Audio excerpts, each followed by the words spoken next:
Is the jury decision going to be live too? That is our plan, to bring it to you live. Whether or not Johnny Depp or Amber Heard will actually be in that courtroom is an entirely separate issue. They don't have to be there. All right, so Dina, I'm going to go to you. We have a question from YouTube, from one of our YouTubers, Look Alive Sunshine. Is it common for a lawyer to not believe their own client? In this case, if Amber's own lawyers didn't believe her, would they still be on the case or ignore their thoughts to do their job? Okay, that's a great question. And I mean, we have public defenders who are assigned cases all the time, regardless of whether or not they believe their client. So lawyers definitely can take a case, even if they don't believe their client. What they're not allowed to do is put that client on the stand and allow them to testify if they know that what they're going to be testifying to is a lie.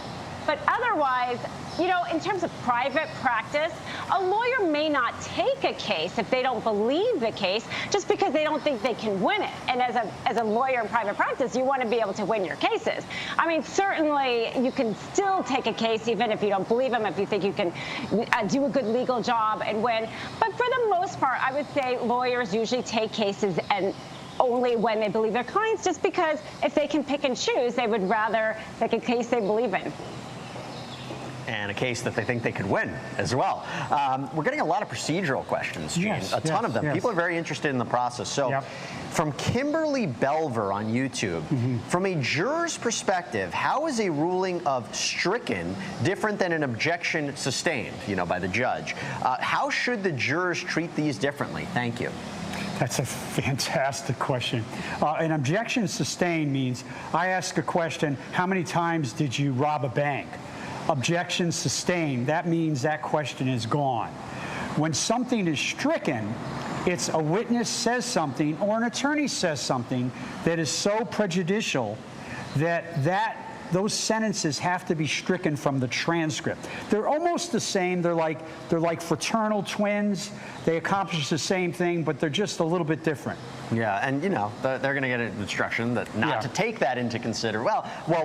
Obviously the evidence that comes in, they're supposed to, but they're not to take anything away from the stricken. They're not to use it against the party. All right, so I have a question for Catherine Lizardo.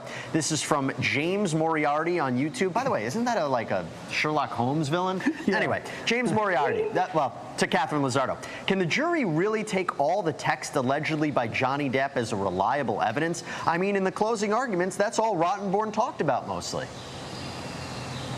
They can, and it is evidence. We saw certain texts that were admitted into evidence, so they have to take that into consideration. Now, whether or not they will solely rely on that, of course they won't, because there's a lot of evidence here. There's video testimony, deposition testimony, text messages. Those are documents that you can rely as evidence.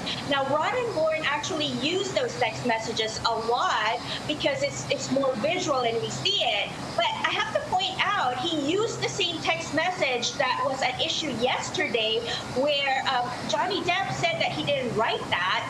But yeah, I believe Anjanette also discussed that yesterday, that it doesn't seem like that's something that came from Johnny Depp, that it was actually a third person in that text thread. So that was interesting. Yeah, Dina, this is a question that we've gotten a lot this past week as we're coming to the conclusion of the case. This is from Amanda Canning on YouTube. Can either of them appeal after the verdict? Absolutely, and they most likely will. You know, if they lose the case and end up having to owe the person money, they can appeal the verdict. And we know that a lot of the objections, especially, I don't know if you noticed, but the jury instructions yesterday, one of the objections that Depp's attorney really wanted to make is, I believe they wanted the instruction to say that the statement had to be false or that its implication had to be false, which is very important. If he loses that case, it could be on that point. And she said, yes, don't worry, we have that on the record. The reason why he wanted it on the record is that would be a strong issue on appeal. So definitely if somebody loses, they will most likely appeal. Great question, important question. All right, Gene, I know we're signing you off very soon, so I want to get one more to you from Twitch.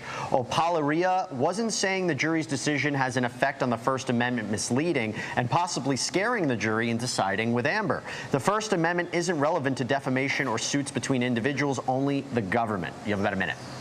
I respectfully disagree.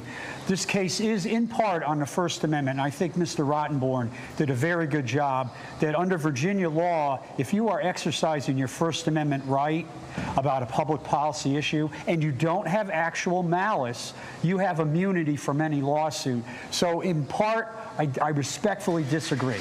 All right. Well, here's what we're going to do. So, Gene, I know we have to sign you off. We can't thank you so much for coming on. Really appreciate it. Beautiful. But we're bringing in Anjanette Levy, who is in the courtroom today. So if you have any questions about what that atmosphere looked like, maybe what the jurors' reactions are, throw those questions in. We're still going to do the live Q&A session. Catherine Lizardo, Dina Dahl are going to